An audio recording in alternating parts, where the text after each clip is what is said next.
Hey everyone, and welcome back to my channel. If it's your first time here, welcome especially. I am so glad you're here, per usual.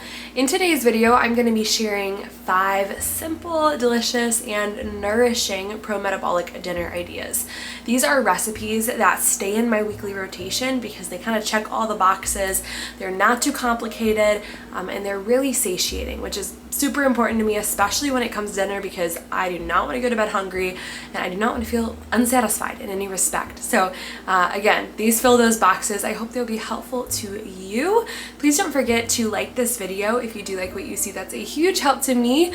Hit that subscribe button. There we go. If you haven't already, let's jump into it. Recipe number 1 is going to be my favorite honey garlic salmon with creamy mashed potatoes and roasted broccoli. I'm starting with the potatoes. I have about 8, if I can count. Yeah, Yukon Gold potatoes right here. Went ahead and peeled them. I'm just going to chop them up, throw them in a nice big pot of salted water, and I'll boil them until tender. To be honest, I never time how long I boil them for. I'll keep an eye on it this time, but probably at least 15 to 20 minutes.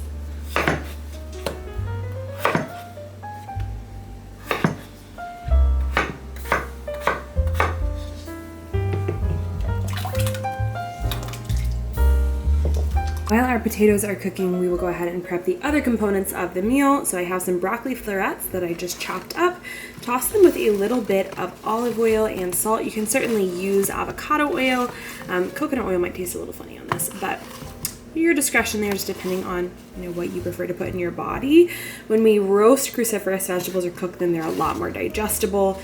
And we can more readily absorb the nutrients in them.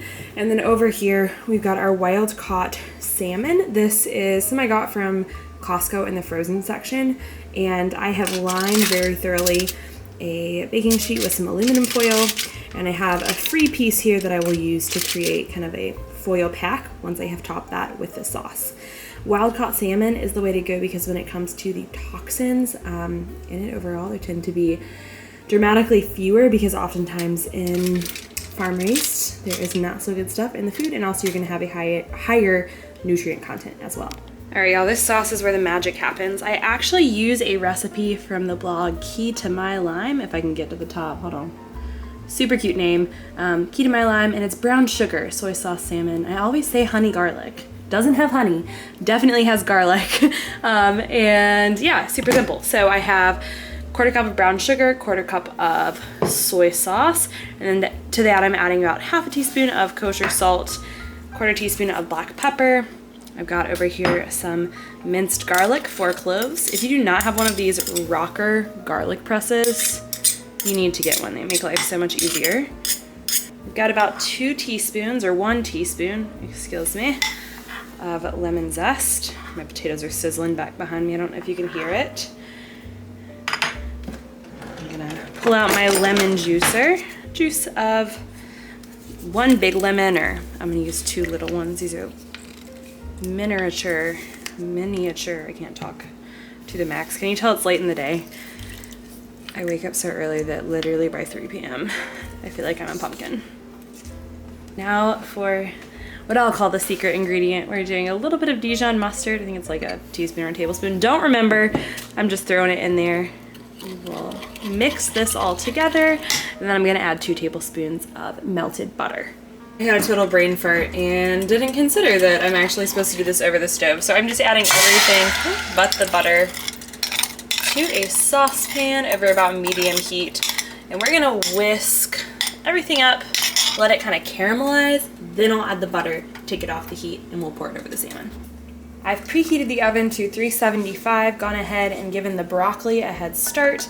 Now I've got my sauce and I'm just pouring it over the salmon, being mindful to keep it kind of inside the foil lining foil pack situation. I'm gonna link the recipe for this sauce in the description so that you can have more precise instructions should you choose to follow it. The nice thing is it's pretty forgiving. Just a simple, sweet and tangy salmon sauce.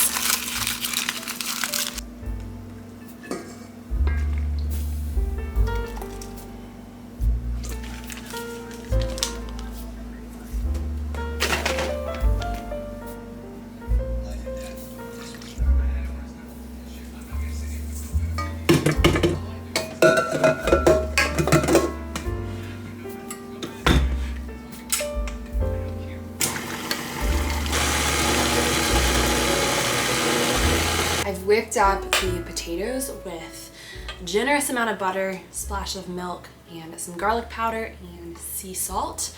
So looking nice and creamy. Very tasty. I'll probably put the salmon on top of it. Anyway, potatoes are an awesome source of potassium and a great item to incorporate into your diet a couple times a week even. Sweet potatoes are also a good source, but white potatoes got a little bit more. So don't feel guilty about eating your potatoes. Here's the end results. Definitely make use of the sauce. It's so good, and you're gonna broil your salmon unraveling that foil pack for about 2 minutes after your initial 15 to 18 are up. For dinner number 2, I'm making another classic, and that's oven roasted pork chops with garlicky green beans. And then I'll do a lot of different sides with this, oftentimes just roasted potatoes because they are delicious. But tonight I want to have a little bit of extra fun, and I'm making some like Red Lobster style cheddar biscuits. I'm not gonna include the full recipe in the video itself, but I will link the recipe I'm following below. It's just an all recipes one, very simple. And I'm going to substitute this goat's milk cheddar style cheese from Trader Joe's for the like traditional cow's milk cheddar because Samuel can't really tolerate cow's milk. So this is a great alternative, and they are absolutely delicious. So definitely fun to try, you know, if you have a little bit more time on your hands. If you have even more time on your hands and you want to get a little bit crazy with the pork, check out my cilantro braised pork recipe. I can link that somewhere here. It's not too much time hands-on, but the cooking itself does take a few hours.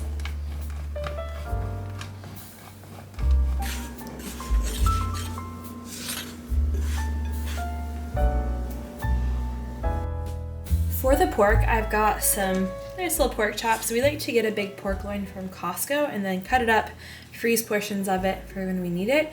And I have concocted a little rub. Sometimes I use different spices, but my classic would be about 2 tablespoons of brown sugar, teaspoon of garlic powder, teaspoon of smoked paprika, and a couple teaspoons of salt with a generous grind of pepper. So I'm going to drizzle a little bit of oil onto the pork. Then I will put the rub on, flip it over, and we'll pop it into the oven at about 350 for 15 to 18 minutes, maybe slightly longer, depending on how thick your pork is.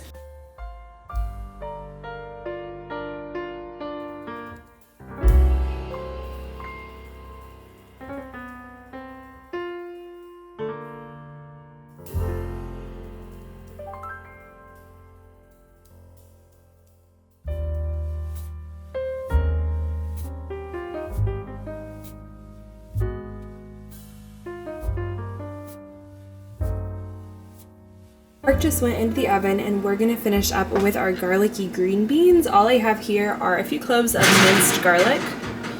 Wow, it's getting exciting in the oven apparently. Anyways, we have a few cloves of minced garlic, and then I get these French green beans from Trader Joe's. They're frozen.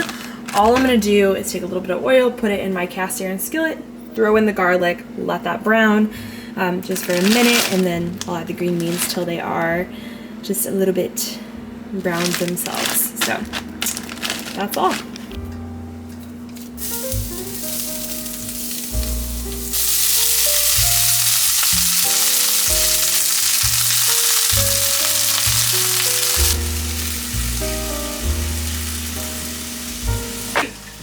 If you know what I mean. I know what you mean.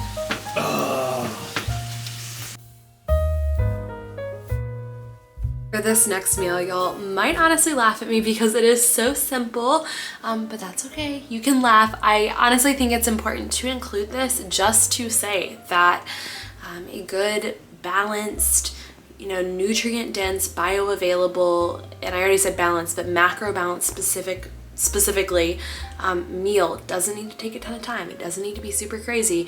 So I'm gonna make some pasta, and I'm gonna make an easy bolognese just using a jar of pasta sauce from Trader Joe's and some ground beef. I like to buy my ground beef in bulk from Costco. They have some great grass-fed, kind of pasture-raised options, and then I'll partition it up, throw it in the freezer, and just pull some out every week. So that's what we're doing tonight. I'll probably also make a little like tomato basil salad to go with, but Literally, that's all.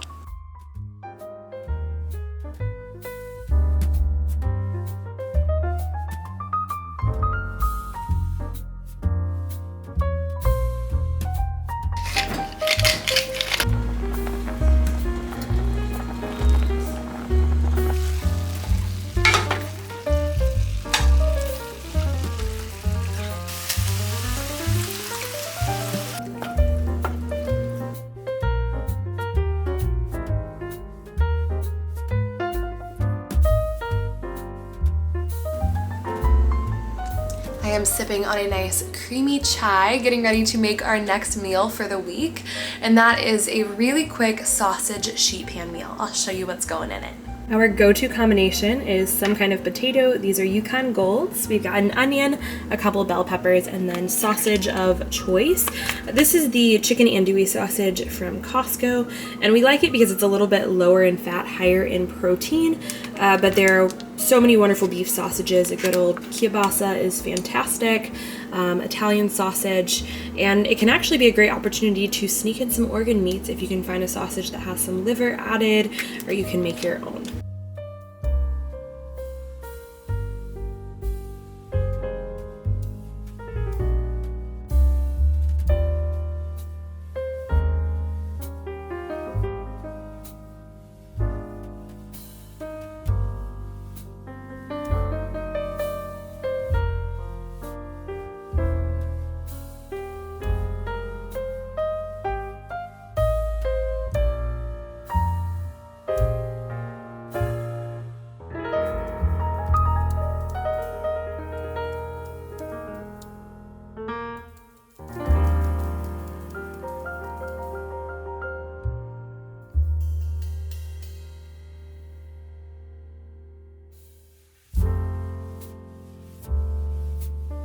That's all there is to it. I like to have this particular meal with a little bit of raw sauerkraut, and we're good to go. Hey y'all, we've made it to our last dinner of the week, and that's gonna be some crispy lemon chicken thighs. I've got my chicken thighs right here with zucchini and mushrooms and then some rice. So we've got several things going on here. Number one, I've got some long grain white rice just soaking. It's been soaking for a little while to help get out some of the yucky stuff and also just make it a little bit more digestible. I've gone ahead and chopped up about 2 zucchinis. I have pre-sliced mushrooms, just cremini ones or baby bella ones, I think they're the same thing, from Trader Joe's, and then about 2 pounds of chicken thighs right here. I'm gonna not film how I'm making that rice because it's pretty straightforward. I normally make it in the Instant Pot, but my Instant Pot is being finicky, so I'm just gonna struggle with the stove. But let's get to seasoning these chicken thighs first. So we are going to start off with some garlic powder. I never measure, I'm just generous with it. I feel like you can't have too much garlic, truly. Same thing with the kosher salt. Ideally, when you're cooking meat, particularly any kind of meat that is bigger, it becomes more applicable if it's like a roast or something like that. You want to salt it at least a little bit ahead of time to maximize the flavor of the meat. So not super important with chicken thighs, but I am doing it about 5 or 10 minutes so it can get the juices flowing, all that good stuff beforehand. And then I'm just gonna crack some pepper on it. Super simple, that's all. I'm gonna get my chicken nice and crispy by cooking it in a cast iron skillet that is heated up nice and hot before the chicken even goes on, and then during that time I'll be sauteing my mushrooms and zucchini in my always pan. That's an awesome nonstick pan, non-toxic, if you are looking for one. It is a little bit of an investment, but I think it's totally worth it when it comes to the fact that it's non-toxic and just the ease with which it makes cooking.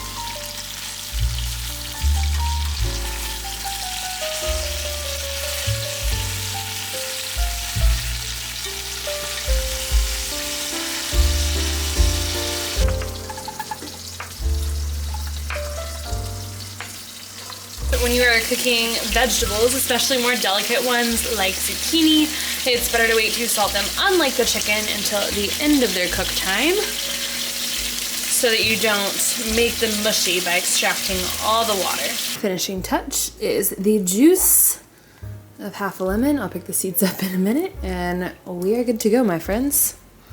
Here it is, my friends. We've got some rice, we've got our zucchini, and of course our crispy lemon chicken thighs. Samuel and I are gonna eat this up, and then we are beaching tonight, so I'm excited for that. It's been a while. He's making fun of me in the corner, but hope you guys have a great night. I need inspiration too, so please leave a comment saying your favorite go-to weeknight meal. Until next time, bye y'all.